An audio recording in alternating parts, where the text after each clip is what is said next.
ये साखी है सिख धर्म के 10वें गुरु साहिब कमाल गुरु गोविंद सिंह महाराज जी की, जिन्होंने खालसा पंथ की स्थापना की। ये बात है अगस्त सन 1665 की, जब सिख धर्म के 9वें गुरु गुरु तेग बहादुर जी धर्म और मानवता का प्रचार करने के लिए श्री आनंदपुर साहिब पंजाब के पूर्वी भारत की ओर एक लंबी यात्रा के लिए निकले थे।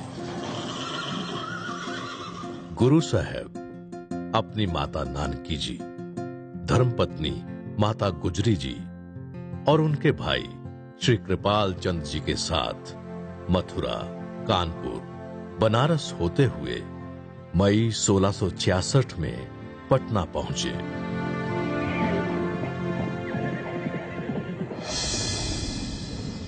उन दिनों पटना में मौसम बहुत ही खराब था।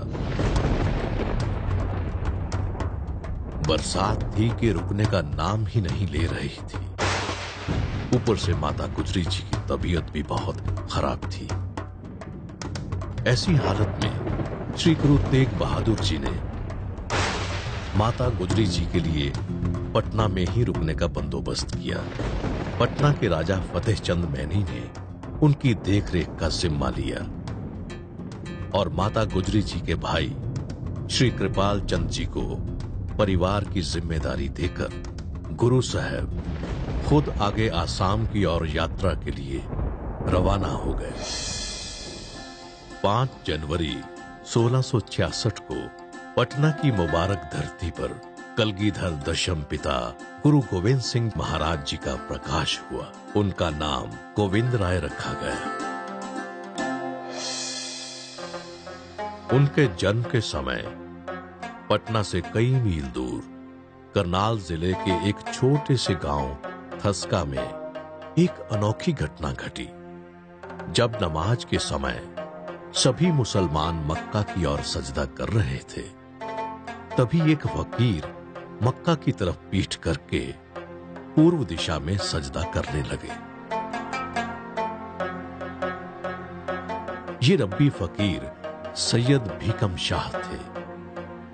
फकीर को ऐसा करते देख उनके मुरीद हैरान हुए और पूछने लगे कि उन्होंने मक्का का अपमान करते हुए पश्चिम की बजाय पूर्व दिशा में सजदा क्यों किया। पीर भीकम शाह ने मुस्कुराते हुए अपने मुरीदों से कहा कि अभी अभी उन्हें पूर्व दिशा की ओर से आकाश में एक दिव्य प्रकाश का एहसास हुआ है। ये प्रकाश अलौकिक था। धरती पर एक रब्बी नूर का प्रकाश हुआ है और उस नूर से रूबरू होने के लिए हम सबको चलना चाहिए। फकीर की ये बात सुनकर सभी मुरीद पीर जी के साथ उस नूर की तलाश में चलने के लिए तैयार हो गए।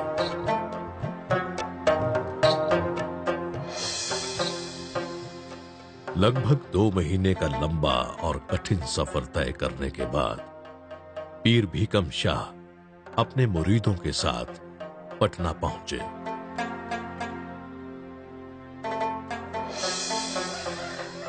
अपनी मंजिल पर पहुंचते ही उन्होंने सबसे पहले उस महल के आगे श्रद्धा से अपना शीश झुकाया जहां उस अलौकिक नूर का प्रकाश हुआ था।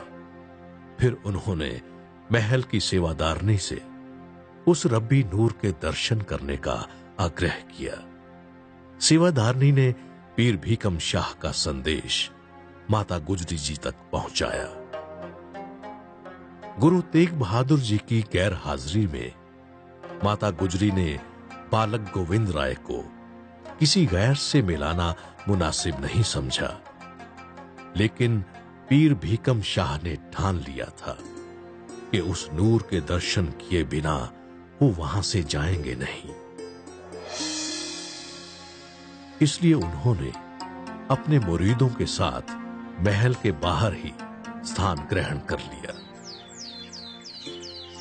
अगले दिन उन फकीरों को बाहर बैठा देख कृपाल चंद जी ने उनके लिए लंगर का इंतजाम करवाया, लेकिन पीर शाह ने लंगर छकने से इनकार कर दिया और कहा कि कोई भी लंगर उनकी भूख नहीं मिटा सकता। ये भूख तो उस नूर के दर्शनों से ही मिटेगी। पीर शाह की श्रद्धा देख माता गुजरी जी ने उन्हें बालक गोविंद के दर्शन करने की इजाजत दे दी।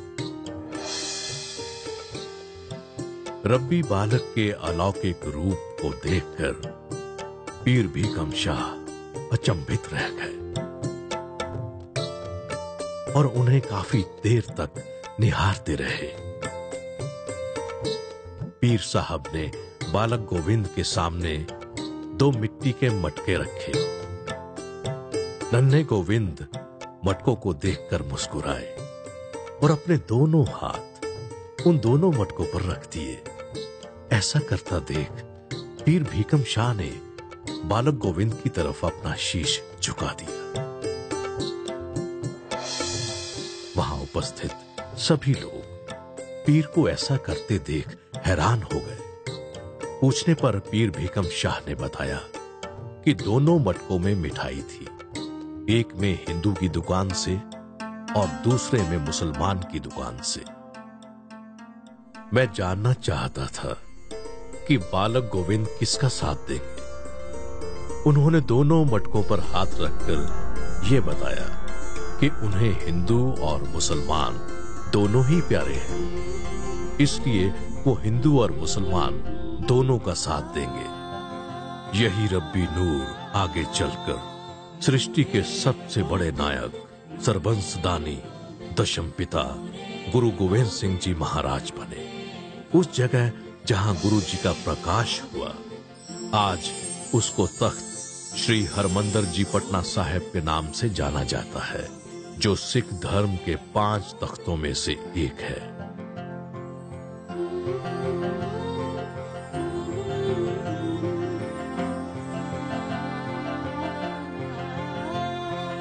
आज्ञा पई अकाल की,